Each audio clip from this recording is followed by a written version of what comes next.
Hey, what's up, guys? This is Saxon at Work and Play Powersports here in Yuba City, California. I've got something pretty sick to take a look at today. This is the all-new Kawasaki Teryx H2. Pretty cool thing. I'm excited to talk about it and let you see some of the cool features and stuff that are on this. We also have, for comparison's sake, the Polaris Pro R Ultimate, the competing model. So let's compare these two side by side. All right, so let's get right to it here. The Kawasaki new H2 is what they're branding this. Teryx 5. 5 is for 5 passenger. H2, you know why they got that name? Little supercharger on there.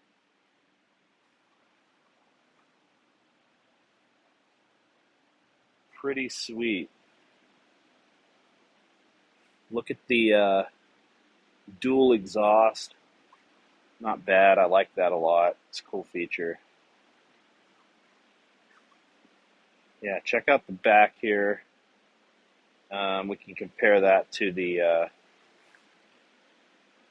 Pro R. Single exit exhaust on that. I always thought it looked really cool, with the single muffler there.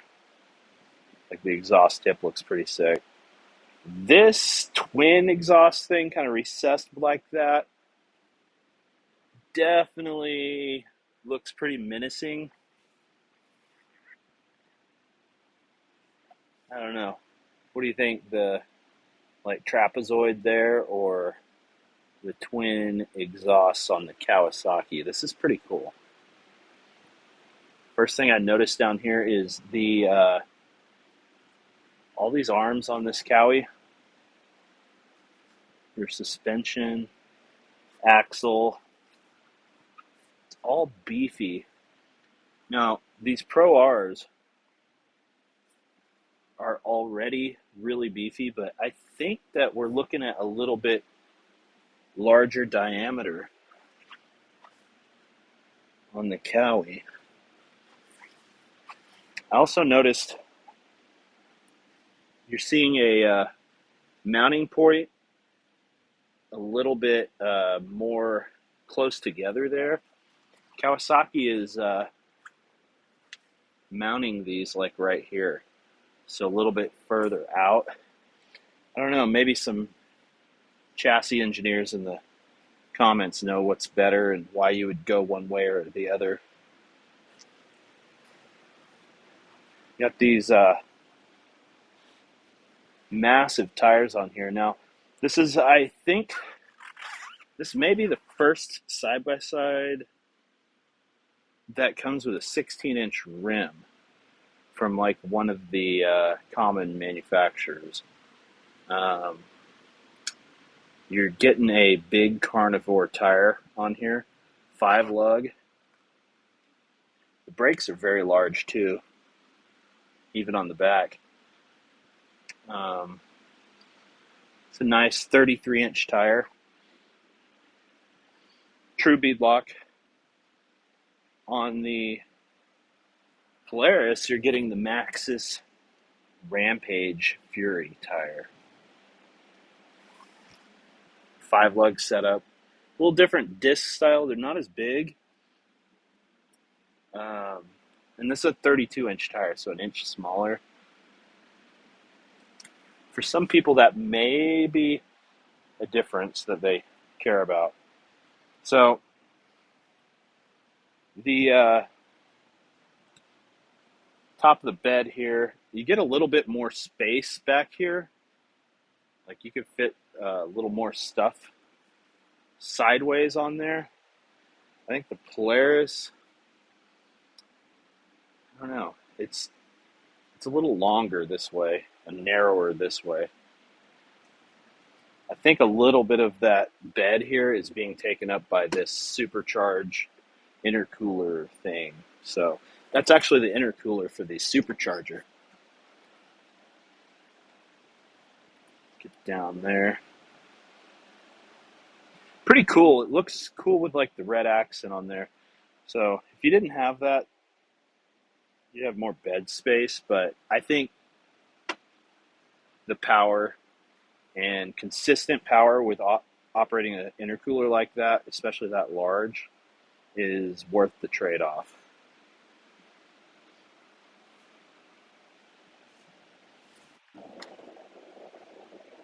Yeah, so we got antenna back here on the KRX, or Teryx 5 H2. I keep getting the name wrong.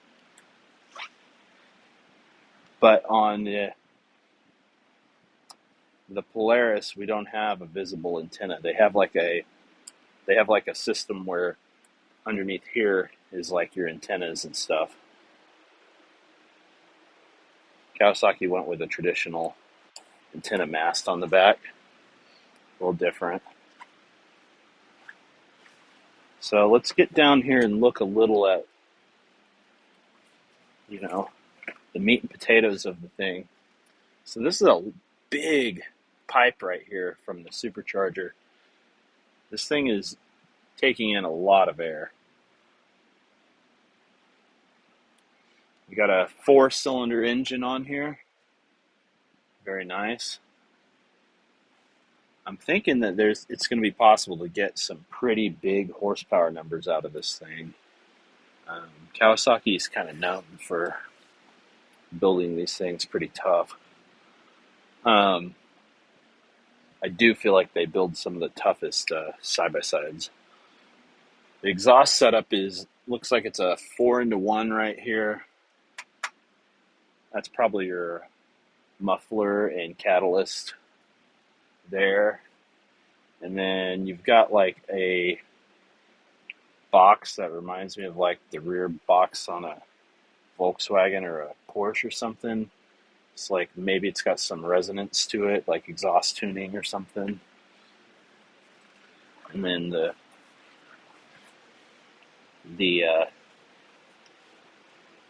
two outputs. Spark arrestor right at the very end. You can see it actually. Kind of cool. Another thing on the rear end I noticed. This diff is not the same one from a KRX. Look at how much bigger it is. And it's got a lot of cooling fins on both sides.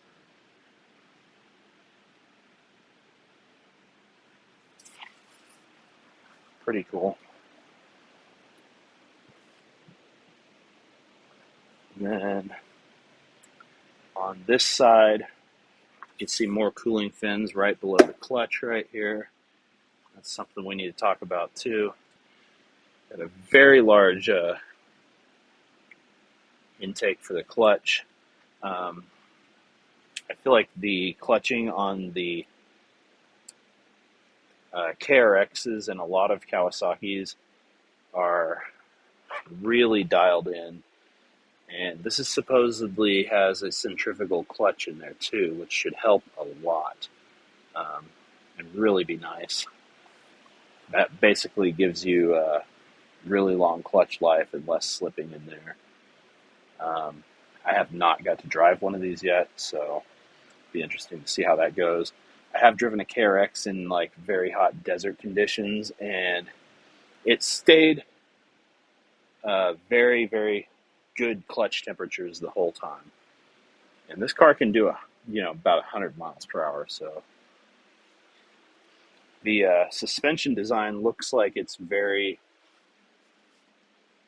very similar to what they're running on the KRX with your sway bar up there. Different sway bar design than the Polaris for sure. And these shocks are absolutely massive.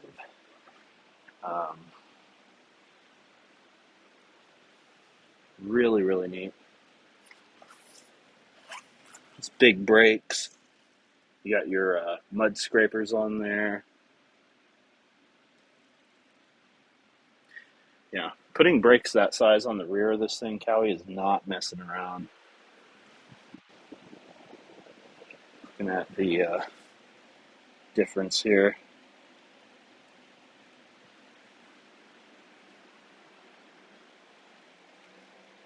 rear brakes are not really your most important. They don't do a lot of the stopping, but it's still nice attention to detail. Lots of surface area on these intakes. This is for the clutch right here.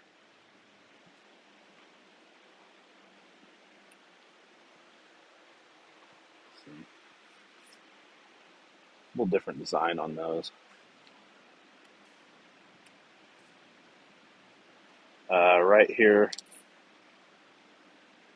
we've got the, this is the air intake for the engine, actually. So, I don't know if you can see it on here, but there's like the intake is like angled this way toward like this direction, like you would hear it in the front of the car. Like, I know sound is important for part of your experience in something like this, and being able to hear that sweet supercharger, it's pretty nice. Oh yeah, we'll get to hear it here in a minute. Definitely cool. I like the styling of having the body color pieces right there.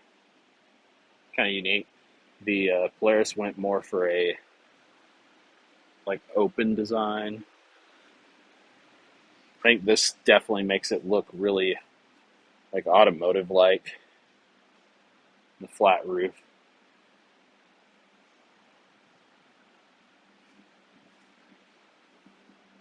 Flat roof. Polaris did the really low profile aluminum roof and a curved bar right there. This flat design kind of makes it look like it's aftermarket from the factory. Kind of, people like that flat roof look, Well,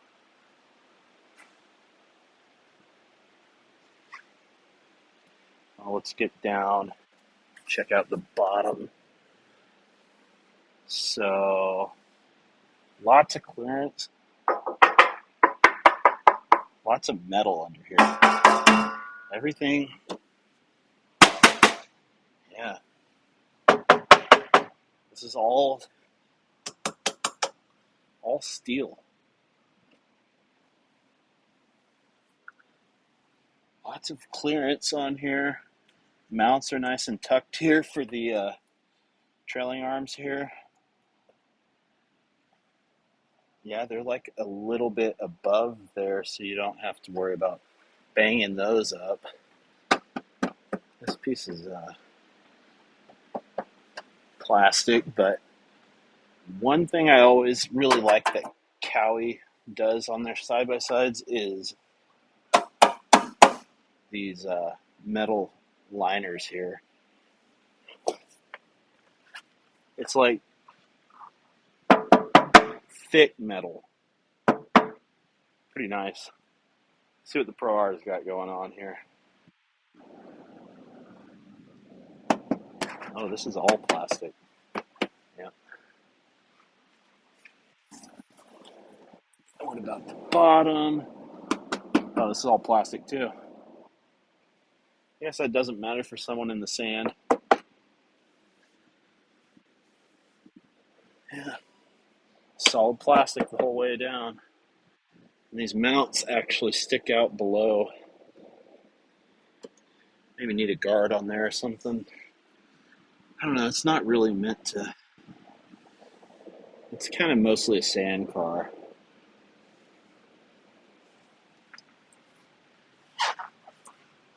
Got this art to it. And Polaris is straight. I don't know. Any of the chassis engineers in the comments might know what the features or the benefits of these features is. The arc or the straight. Maybe it doesn't make much difference. Let's go back, continue the walk around and get to this side. The doors. We're going to just look at those before we, the whole car, before we get to the interior part. Do this all before we do. I like the integration here. Reinforced here. It did the same kind of thing you can see over there on the Pro R. And then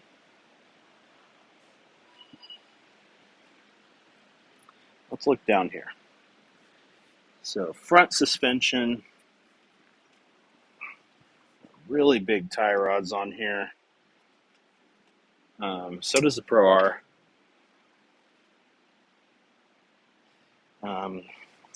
The Kawasaki looks like it has a longer front shock than the Pro R. So the Pro R mounts a little more here. Kawi goes way up to the center there, and then to the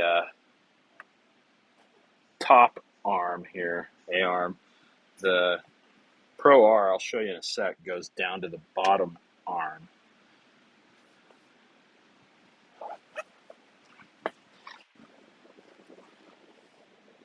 It's a little sensor right here for, I believe that's got to be for an accelerometer for G-outs and stuff like that.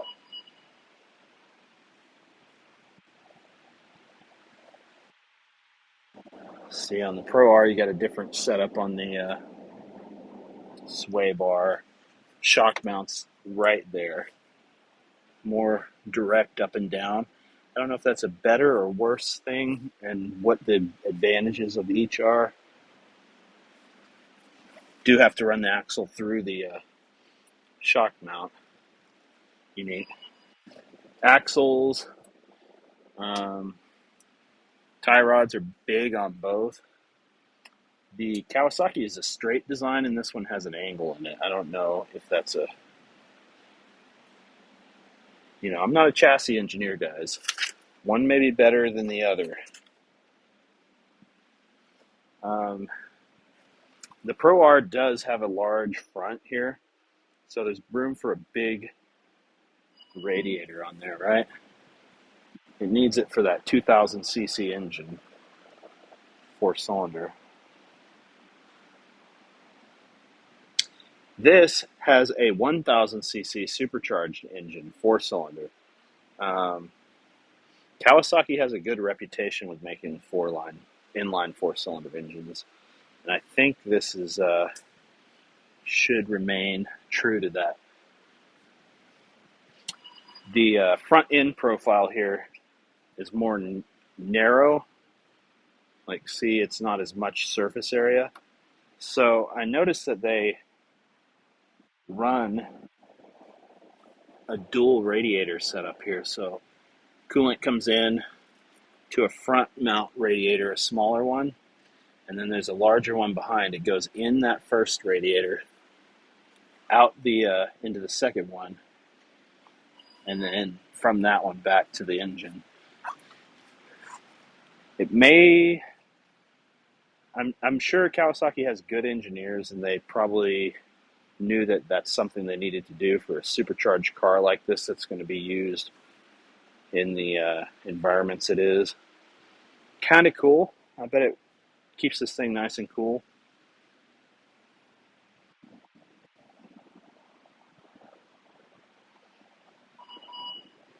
Yeah, traditional single sway bar on here. High mounts on these. Straight design, tie rod. They seem beefy on both. I don't think you're going to run into any issues with them. The mounts for the A-arms look very strong. I don't see anything that would be problematic on that. Got that cool low, like flat roof. Just looks sick. Supercharged badging there. I like that. It's kind of a little, you know how Polaris got their 2-liter on here. You got to show off the goods, Fit and finish of the doors, that's quality. That's definitely nice. I always notice that on the Pro Rs too. They have a quality door. Um, it doesn't seem like it's going to rattle or shake or anything. Automotive style strikers and stuff, kind of nice. Last thing on the outside walk around, I am partial to Kawasaki putting a sight glass on there. It makes your pre-ride checks just that much easier to do. There's some machines that have a dipstick or a dry sump, and you have to, run it and then wait. Then you can check your oil level. But sight glass, super easy. I can just look real quick right there. Boom. I know I've got the correct level of oil. I'm ready to go rip. Well, let's check out the interior. And I feel like the big deal on this thing is this second middle seat right here in the second row. So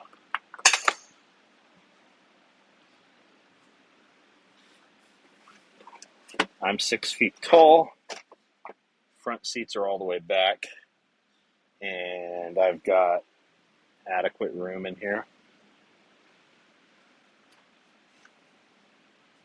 This middle one is a little narrower. I don't think it would be for an adult, but I bet you can cram in here.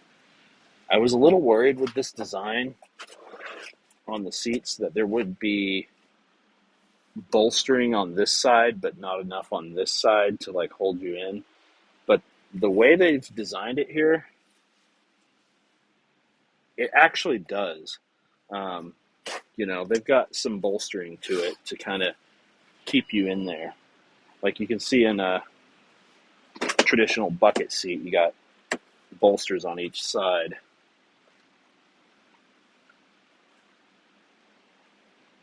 So this thing's ripe for a middle seat.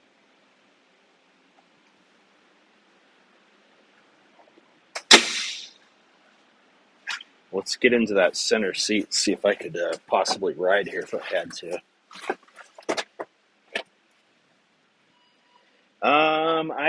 I could do this.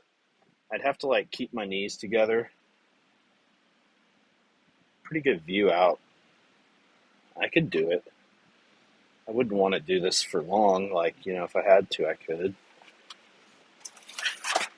But a kid, someone a little smaller, totally doable. There's enough room, even with me in here. I'm not the biggest dude, but I could still have room for someone in the middle. If there's two guys my size, you could fit a third. If they're a smaller individual. Got a 12-volt socket here, cup holder. The doors have cup holders built in too. I like that. Speakers built in here. The design of this is really, really automotive. Let's talk about the, you got a door card on the inside, an outside skin. This is really, really nice. It feels really good to me.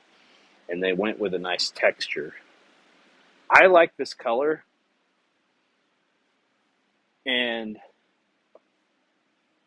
it really, the color palette of the whole machine with this green, and you got a little bit of this lighter kind of yellowish almost color fading in there. The graphics are killer. I'm glad that they went with this nice complementary, almost silverish color, white, silver, gray, because some of the Kawasaki's in the past have had green with green seats and green accents, and it's just too much. It's not for everyone. This one, is definitely green, but I think they nailed it. If those seats were green, it would be too much. It wouldn't be looking this good, I don't think. Got the river sigil on there. Kawasaki only, if you know, Kawasaki only puts that on their finest products that they put the most pride into. Yeah, I think we got the back seat covered here. Let's go ahead and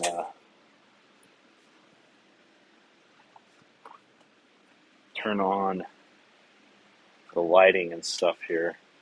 Front, same kind of situation here. Door cards feel really, really nice. The interior here is very, very much premium feeling. This might be one of the best side-by-side factory steering wheels I've ever seen. I like this. Makes a big difference. The flat bottom on ingress and egress, like getting in and out of the thing. A lot of the functions or features like the tweeter up here, speakers in the door, they're not an afterthought. They didn't slap something on to hold that after they designed everything and said, hey, we forgot to put the stereo. No, they built this whole thing with that in mind. The stereo is part of the car, and I really like that. Cup holders, these are nice and large. This could fit your, like, all kinds of stuff, probably even a big Yeti, a bigger one. It's got rubber mounts in there, so whatever you put doesn't move around. Storage up here, USB port. Ooh, USB-Cs, 2 of them. And you have rubber gasket around there, kind of like some foam material. Pass through there for a cord. Pretty nice. You could have your phone out here in your hand, charge it up so you don't get lost, your GPS, Garmin, rugged radios, whatever you got. The switch gear is like next level for power sports. Like, these do not feel chintzy like most of them do. It feels really good. I don't know if you can hear that sound. See, it doesn't wiggle or anything. It's like really, it feels like it's made to last. Got the control here.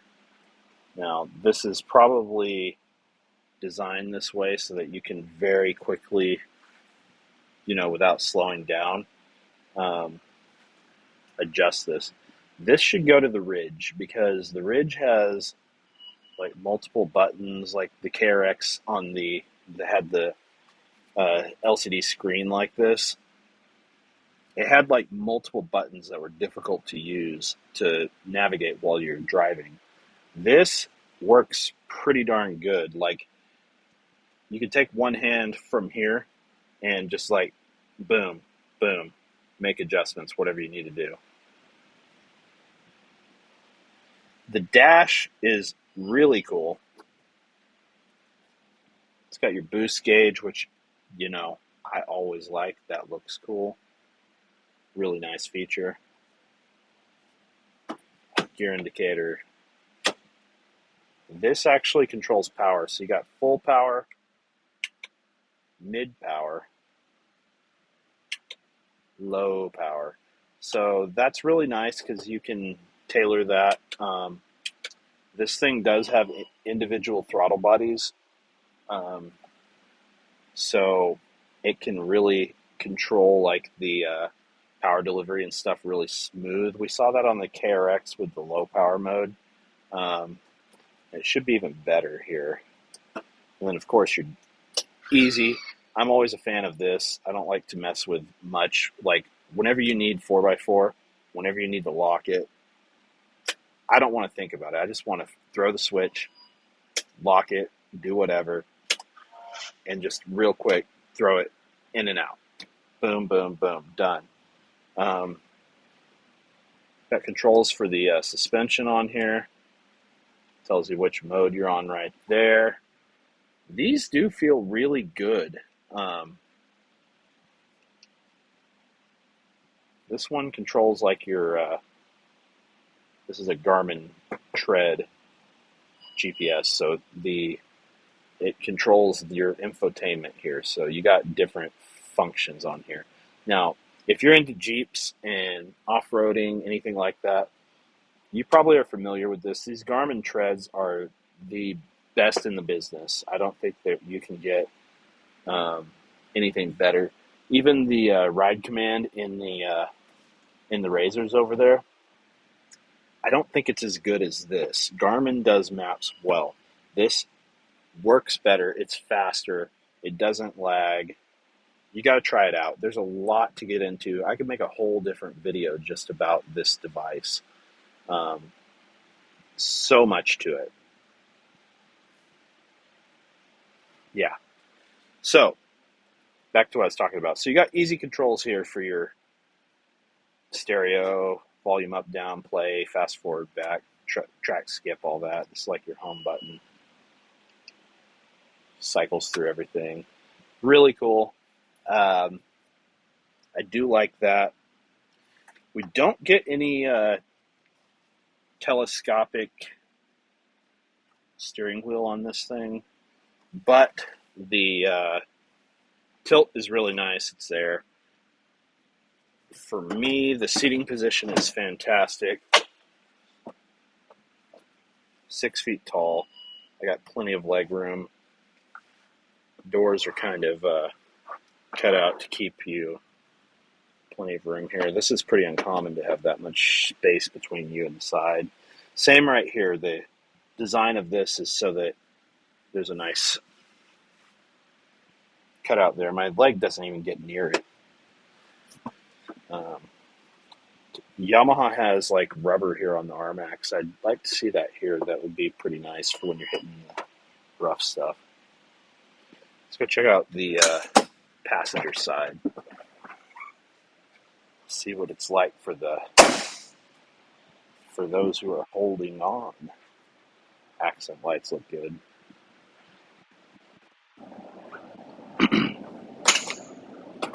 One thing that bugs me about side-by-sides is when the grab bar moves too much, and this one has like lateral play, like up and down like this. I don't know. I don't think it's enough to annoy me.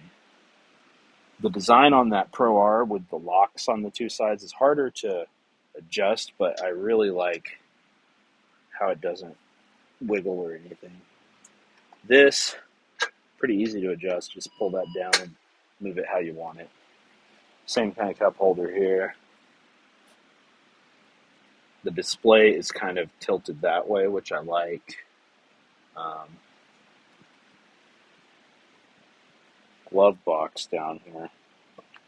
Let's open that. Also has a little bit of a foam mount on there, or a foam gasket. Another 12-volt socket in here. That's good for your rugged radios, camera, whatever you might have. Owner's manual, literature, stuff like that. It's pretty good size. Probably 10 inches deep. The blue interior lighting, pretty sweet. Plugs. I like I like when they have a nice angle to this, the footrest, because that combined with right here, you get the confidence riding passenger. We all know when you're riding passenger, especially in a high-performance car like this, it can get a little scary, and I feel like I would be super secure. These seats are very nicely bolstered. They have some room to them. I like that.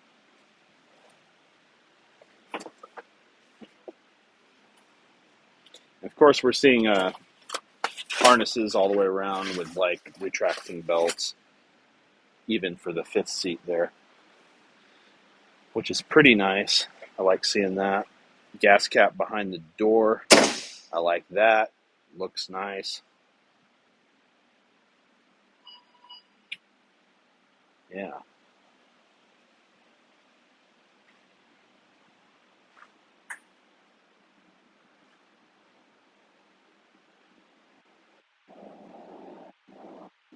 What do you guys think?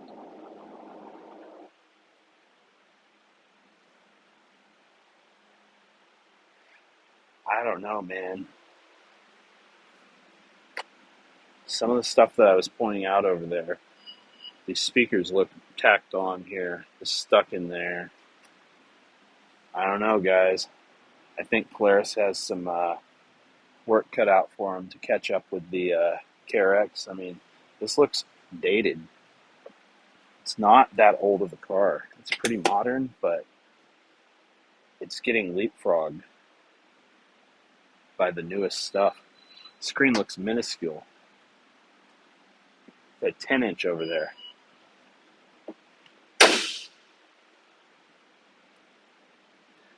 I don't know. Competition is good. We might see some big changes on that bad boy coming soon. Let's get it fired up and hear that supercharged engine.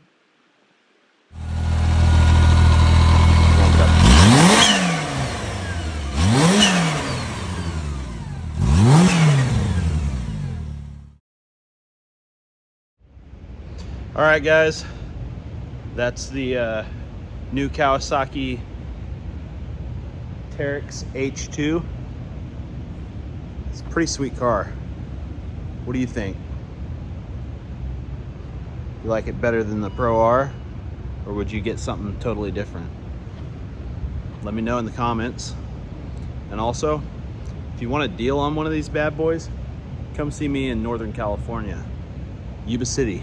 We got the deals. We'll hook you up. If you want to be the first one to have the supercharged car, let me know. All right, peace.